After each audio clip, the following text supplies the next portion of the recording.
Y'all remember Joe Biden, right? Y'all do know he's still your president, right?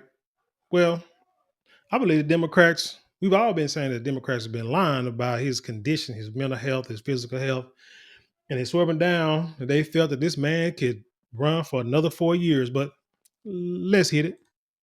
One person AWOL from this week's debate, President Joe Biden, who appears to be making a quiet exit. Where was he? Even his own party called out his absence. Politico reporting, quote, more than a half dozen House Democratic lawmakers said on Thursday that the conference had yet to hear from the president, even as Congress scrambled to salvage a funding deal and avoid shutting down the government. Well, perhaps that's part of something that's been culminating for a while. Two of the nation's most prominent publications each spent over 2,000 words of real estate raising questions about how the White House has adapted to his age and declining energy levels while in office.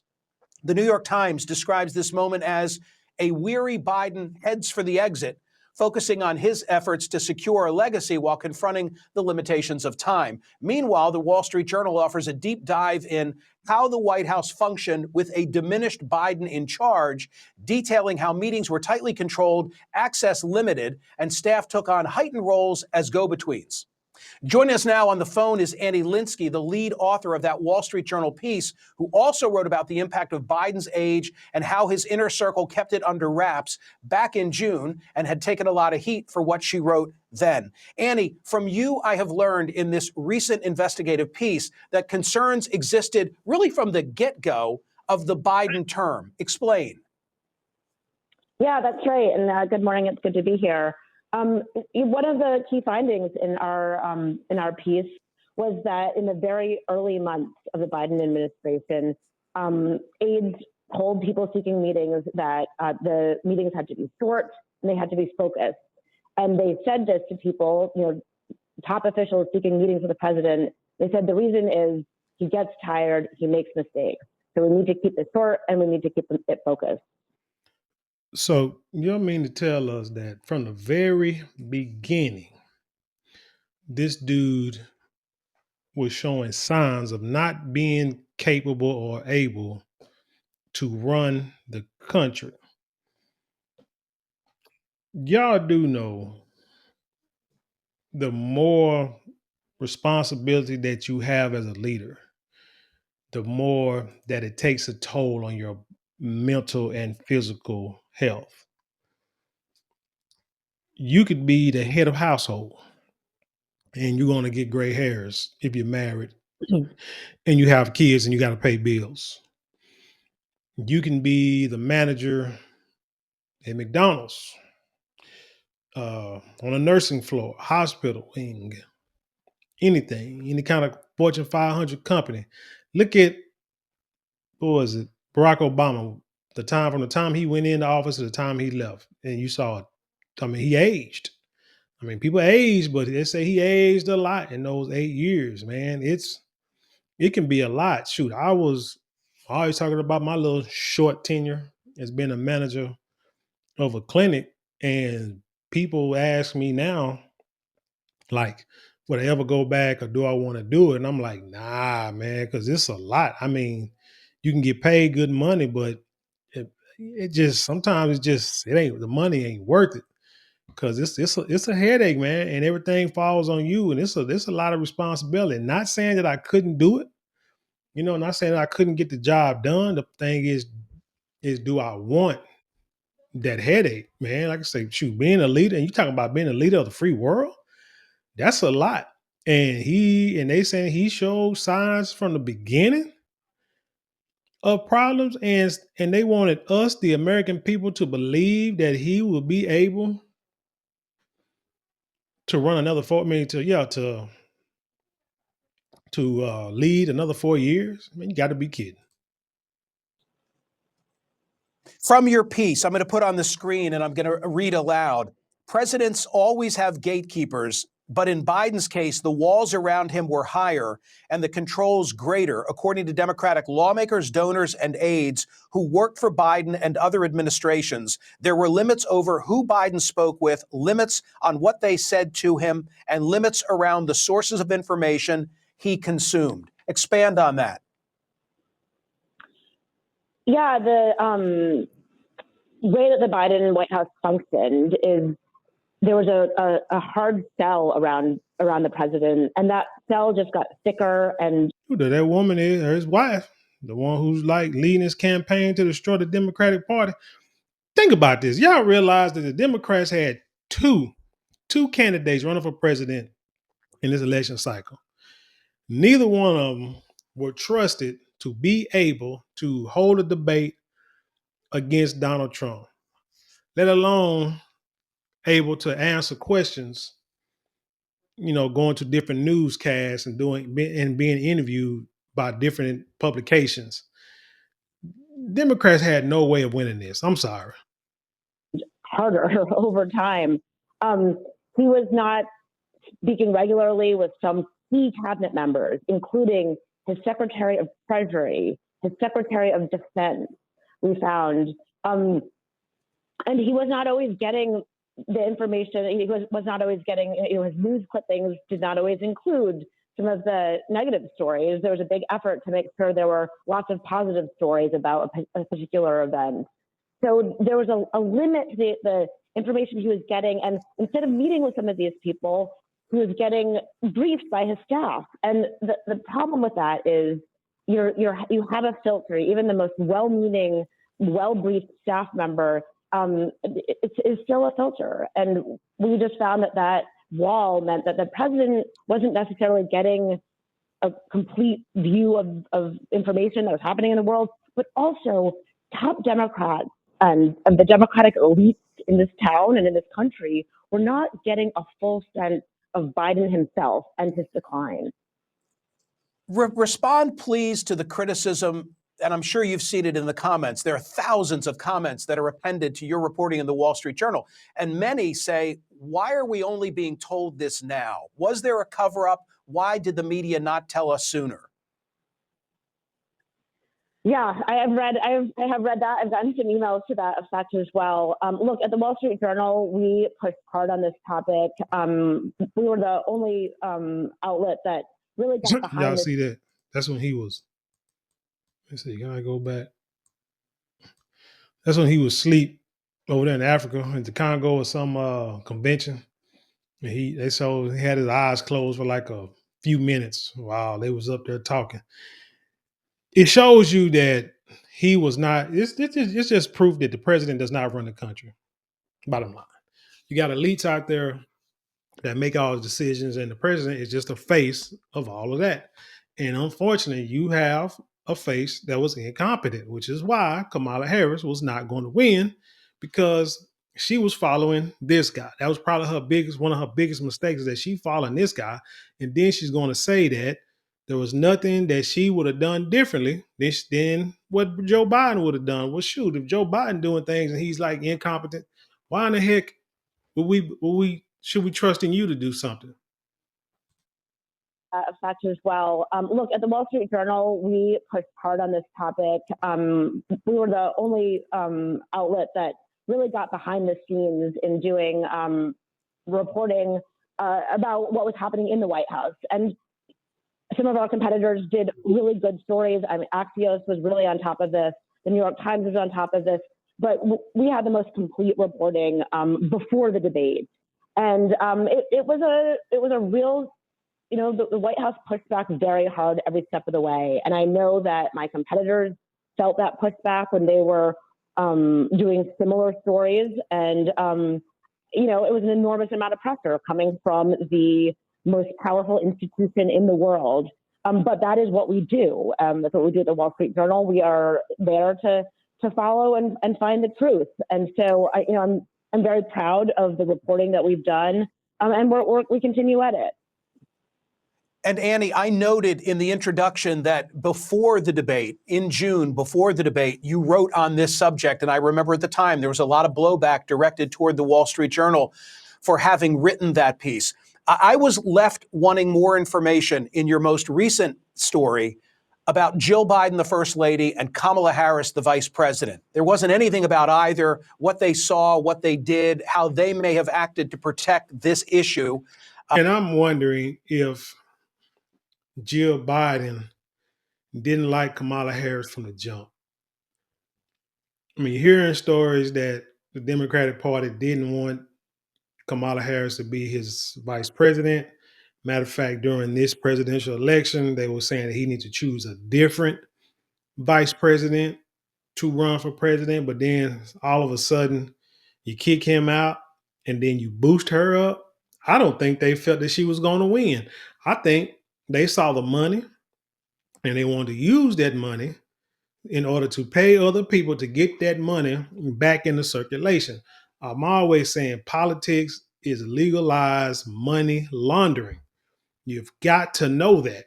You raise a bunch of money for certain things. If you don't use it for that certain thing, somehow you got to make that certain thing come out, be needed, so you can put that money there, so that way the money can get back into circulation, and then you can use it later for something else.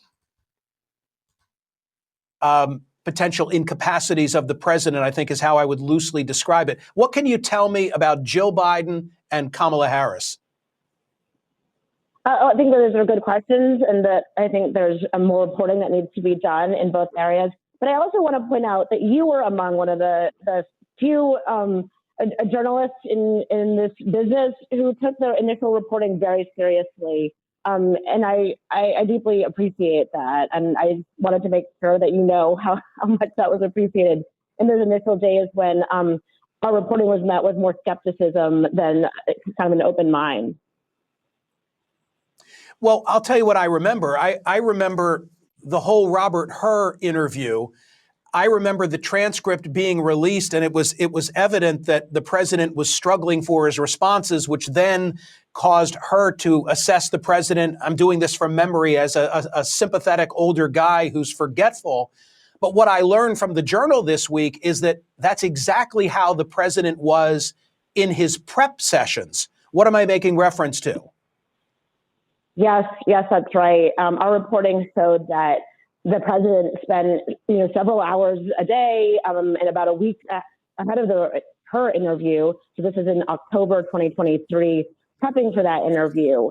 And during his prep sessions, his energy levels really fluctuated from, moments where he was really on top of it to moments where he was much less energetic. And there were times when he really struggled to remember the lines that his team was suggesting as they prepped for how to answer the special counsel, the answer to the special counsel in what was going to be a 5-hour interview ultimately with the special counsel. And I was really struck when I learned that too. To me, it showed that there were very clearly signs that he was struggling, and people on the inside saw it too. Annie Linsky from the Wall Street Journal, thank you so much for being here. I appreciate your reporting. Thank you. I appreciate. So yeah, sad to say, I'm just going to say that I would be surprised if Joe Biden is still alive in 5 years. And I say that because his mental capacity is deteriorating. You saw it over the past couple of years for sure, but this report says that they've seen it since he got into office. Not sure why they waited for him to get into office, so long to get into office. Let's see something. I want to read part of that Wall Street Journal. It's a podcast, but it's a transcript. And let me see what it's saying. Where are we at? It says Alex Osola. It said that was Wall Street Journal reporting Paul Overberg. It said coming up how the White House functioned with a diminished Biden in charge. It says after the break, it said on June 20, it's a transcript, so I'm just reading. On June 27, when President Joe Biden took the stage to debate Donald Trump, his mental acuity became an insurmountable issue. But our reporting shows that since early on in his presidency, his closet aides and advisors have been implementing strategies to work around the limitations of the oldest president in U.S. history. I didn't know that during his 4 years of office. Some administration officials and lawmakers said these tactics kept Biden insulated even as they kept his agenda on track. Wall Street Journal investigations reporter Rebecca Balhas is here to tell us more, Rebecca. So these workarounds, how how they affected Biden's presidency. And she says many of the people that we spoke to talked about this model of Biden having a sort of very tight core inner circle around him, and that it was very difficult to penetrate this inner circle. His advisor has told visitors to keep meetings focused, interactions with senior Democratic lawmakers and some cabinet members, including powerful ones, such as Defense Secretary Lloyd Austin and Treasury Secretary Janet Yellen, were infrequent or grew less frequent.